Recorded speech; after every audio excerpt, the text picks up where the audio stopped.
Hi అండి, welcome to my channel Shravani spicy kitchen. నేను మీ శ్రావణి. ఇవాళ అయితే నేను టమాటో కుర్మా, టమాటో గొజ్జు, టమాటో కర్రీ రకరకాలుగా పిలుస్తారు కదా, మీరైతే ఏ విధంగా అనుకున్నా ఓకే. ఇదైతే మాత్రం టమాటో గొజ్జు చాలా టేస్టీగా అయితే ఉంటుంది. ఇది మాత్రం ఇదైతే ప్రతి ఒక్కరూ చేసే రెసిపీనే, అందరికీ తెలిసిన రెసిపీనే. కాకపోతే చిన్న మార్పుల వల్ల టేస్ట్ అనేది మరింతగా ఉంటుంది. అదేంటో ఈ వీడియోలో అయితే చూసేద్దాం. తప్పకుండా అయితే ఈ ప్రాసెస్లో ట్రై చేసి చూడండి. టేస్ట్ మాత్రం వేరే లెవెల్లో ఉంటుంది. లేట్ చేయకుండా అయితే ప్రాసెస్లోకి అయితే వెళ్ళిపోదాం. ఇక్కడ బాగా పండిన టమాటోలు తీసుకొని వాష్ చేసేసుకొని ఈ విధంగా అయితే చిన్న ముక్కలుగా కట్ చేసేసుకొని పక్కన పెట్టేసుకోవాలి. తర్వాత అయితే వేయించిన పల్లీలు పావు కప్పు దాకా తీసుకొని ఈ విధంగా కచ్చాపచ్చాగా మిక్సీ పట్టేసుకొని పక్కన పెట్టేసుకోవాలి. తర్వాత అయితే స్టవ్ మీద కడాయి పెట్టేసుకొని ఆయిల్ వేసుకోవాలి. తర్వాత ఇందులోనే కొద్దిగా జీలకర్ర అలానే ఆవాలు కూడా వేసుకొని చిటిపట్లాడాలి, అంతవరకు ఉండనివ్వాలి. తర్వాత చిటిపట్లాడాక ఇందులోనే కొద్దిగా కరివేపాకును కూడా వేసేసుకొని చిటిపట్లాడనివ్వాలి. తర్వాత అయితే సన్నగా పొడవుగా కట్ చేసుకున్న పచ్చిమిర్చిని అయితే వేసేసుకోవాలి. అలానే సన్నగా పొడవుగా కట్ చేసుకున్న ఆనియన్స్ని కూడా వేసేసుకొని కాస్త ఫ్రై చేసుకోవాలి. అలానే మరీ బ్రౌన్ కలర్ అయ్యేంత వరకు అవసరం లేదండి, కాస్త మెత్తబడితే సరిపోతుంది. 2 నిమిషాల పాటు అలాగా ఈ విధంగా ఫ్రై చేసుకున్న తర్వాత ఇందులోకి మనము కట్ చేసి పెట్టుకున్న టమాటాలు కూడా వేసేసుకోవాలి. వేసుకున్నాక మంటను మీడియం ఫ్లేమ్లో పెట్టుకొని కలుపుతూ అయితే ఒక 2 నిమిషాల పాటు ఫ్రై చేసుకోవాలి. కాస్త ఈ విధంగా ఒకసారి బాగా మిక్స్ చేసేసుకున్నాక ఇందులోనే కొద్దిగా సాల్ట్ అలానే కొద్దిగా పసుపు కూడా వేసేసుకోవాలి.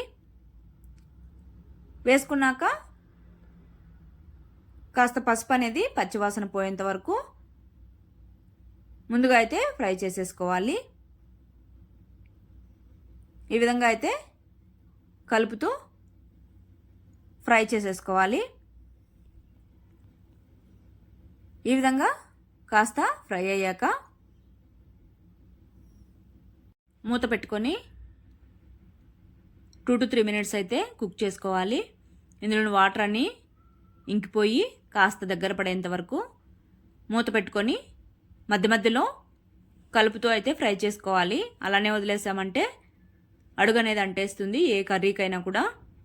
చూడండి, ఇక్కడైతే వాటర్ని ఇంకిపోయి దగ్గర పడింది కదా కర్రీ అనేది. ఇప్పుడైతే ఇందులోకి ఆల్రెడీ పచ్చిమిర్చి వేసాము, కారం అనేది 1 స్పూన్ దాకా వేస్తున్నాను. అలానే 1/2 స్పూన్ దాకా ధనియాల పొడి, తర్వాత 1/2 స్పూన్ దాకా వేయించిన జీలకర్ర పొడి వేసుకోవాలి. వేసుకున్నాక ఈ మసాలాలంతా బాగా ఫ్రై అవ్వనివ్వాలి. మంటను మాత్రం సిమ్లోనే పెట్టుకొని మరో 2 నిమిషాల వరకు ఈ విధంగా మిక్స్ చేసేసుకొని మూత పెట్టుకొని కాస్త దగ్గర పడనివ్వాలి.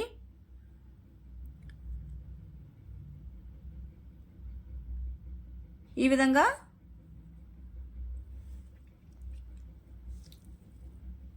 మొత్తం బాగా ఫ్రై అయిపోయి దగ్గర పడిన తర్వాత మనం మిక్సీ పట్టి పెట్టుకున్నాం కదా పల్లీలు, అదైతే ఇందులోకైతే వేసేసుకోవాలి. పల్లీలు అనేది మరీ మెత్తటి పొడిలాగా కాకుండా ఇక్కడ చూడండి, ఇక్కడ చూస్తున్నారు కదా, ఆ విధంగా అయితే పల్లీలు కాస్త ముక్కలు ముక్కలుగా ఉంటేనే బాగుంటుంది. అదే అన్నమాట ఇందులో స్పెషాలిటీ అయితే. ఈ విధంగా పల్లీ పొడి వేసుకున్నాక బాగా మొత్తం మిక్స్ చేసేసుకోవాలి. ఈ విధంగా మిక్స్ అయిపోయాక ఇందులోనే కొద్దిగా కొత్తిమీరను కూడా వేసేసుకొని మరో నిమిషం పాటు బాగా మిక్స్ చేసేసుకొని మూత పెట్టుకొని ఒక 2 నిమిషాలు ఉండనిచ్చి స్టవ్ ఆపేసి సర్వ్ చేసేసుకోవడమే. ఎంతో టేస్టీ టమాటో కుర్మా అయితే రెడీ అయిపోయింది. ఇదైతే మాత్రం వేడి వేడి అన్నంలోకి, చపాతీలోకి, రోటీలోకి ఎలా తిన్నా అద్భుతంగా ఉంటుంది. చెప్పడం కాదు, ఒకసారి ట్రై చేసి చూడండి. నాకైతే మాత్రం నోట్లో నీళ్ళు వచ్చేస్తున్నాయి, అంత టేస్టీగా అయితే ఉంటుంది. ఈ పల్లీల పొడి ఈ విధంగా ఫైనల్గా మిక్స్ చేయడం వల్ల టేస్ట్ అనేది ఇంకా బాగుంటుంది.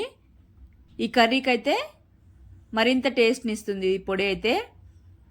సో ఈ విధంగా అయితే తప్పకుండా ట్రై చేయండి. ట్రై చేశాక మీకు ఎలా వచ్చిందో కామెంట్ చేయండి. నచ్చినట్టయితే సబ్స్క్రైబ్ చేసుకోండి. బాయ్.